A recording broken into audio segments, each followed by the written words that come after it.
Coming up on Mountain News this morning, Harlan County Schools has received several upgrades, including over 30 new buses.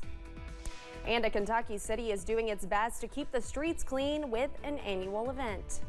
Dedicated to Eastern and Southern Kentucky, this is WYMT Mountain News this morning.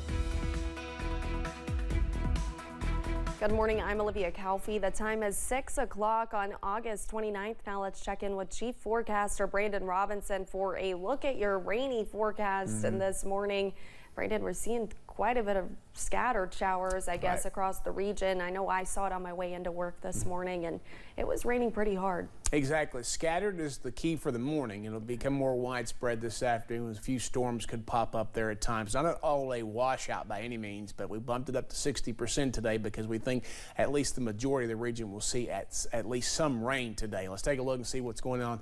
Live pinpoint Doppler radar. Again, the heaviest bands right now. I'll take you in a little closer so we can take a little closer look at them.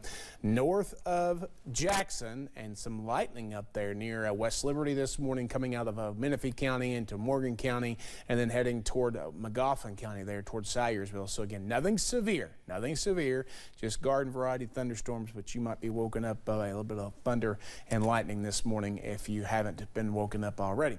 Downtown Hazard, 68, little fog trying to build there in the distance from Triangle Park, and you see things are pretty quiet here in town. We're looking at temperatures running between basically the mid 60s to the upper 60s and low 70s. Only 70s left over though are in basically Harlan, literally just dropped on air. So now Jacksboro is the warm spot, and East Tennessee at 72, Middlesboro and Harlan at 70, or excuse me, 71. Everybody else is in the 60s this morning. So again, right around 68. Temperatures will slowly make their way up into the upper 70s. We will not make 80 today, and chances for a few rumbles of thunder will come into play once it gets warmer. Olivia? Brandon, thank you. Yesterday, Perry County Schools kicked off the school year with faculty, staff, and students returning to the classrooms. And for the second year, Robinson Elementary and Buckhorn students went back to the old A.B. Combs building in Hazard. Both principals say they are looking forward to another year, and they are thrilled to see the students back on campus. Just looking forward to having a great year, a little bit of stability, you know, and provide that for our kids and community. That means more to me, being able to offer that and a high quality education than anything to our kids. We want our students to learn the most, to the most of their ability, but we want to love them too. We want to know that we love them first, and we're going to teach them second. Nearly all schools in our region are now back in session. Williamsburg Independent goes back tomorrow, August 30th. Harlan County Schools has a more advanced look this year, bringing optimism between administrators and staff. WYMT's Chandler Wilcox tells us what completed projects are giving students a new feel when they go to school. It is a busy time for Harlan County Schools, beyond classes just starting up. So we're doing upgrades at 7 of our schools right now. Most of that's finished. Harlan County Schools has 32 new buses, all with a new and important feature for students.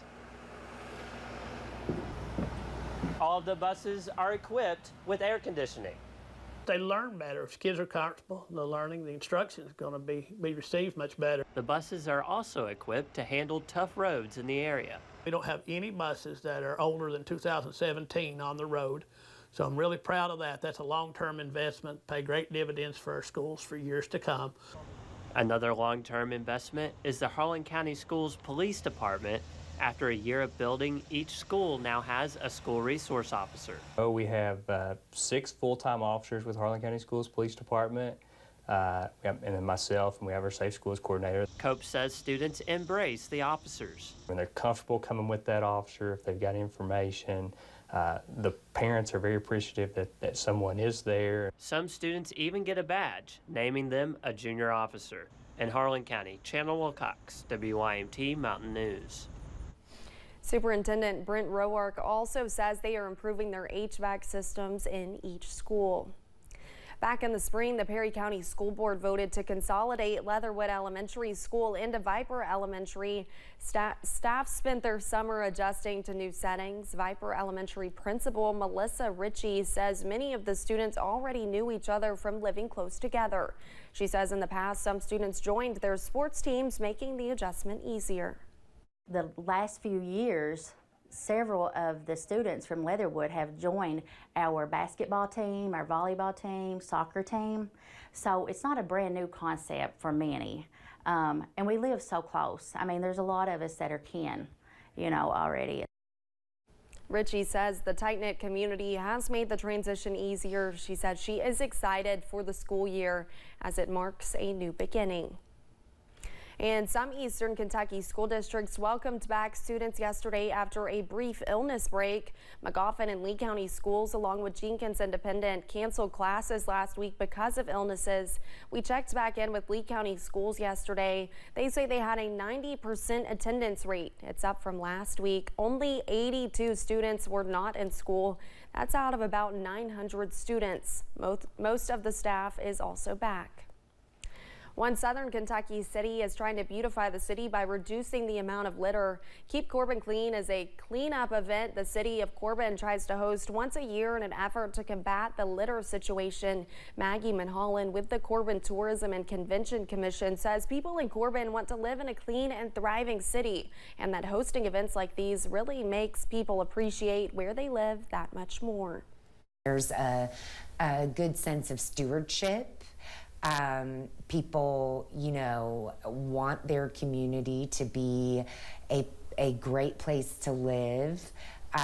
We're blessed with natural beauty. Anyone wanting to make Corbin a better place is welcome to attend the event on Saturday at Sanders Park in downtown Corbin, and Mulholland says no one will be turned away.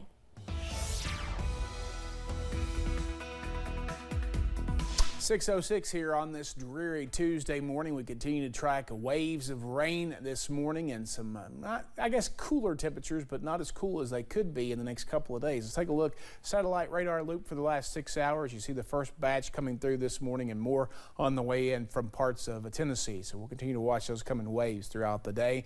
Temperatures right now, some 70s down south, 71 Harlan, Middlesboro, Jacksboro. Everybody else is in the 60s. Coolest spots in the region, Ashland and Irvin at 65. Basically pretty much where they were this time yesterday. A couple of spots a degree or two colder, but overall pretty much exactly where they were yesterday. So again, rain chances off and on throughout the day. I do not think we get out of the 70s today. About 78's our forecast high. Some rumbles of thunder possible this afternoon. Olivia. Thank you, Brandon, and thanks for joining Mountain News this morning. More news is on the way. Coming up, President Biden announced a trip to Vietnam next month where he hopes to change our relationship with the nation.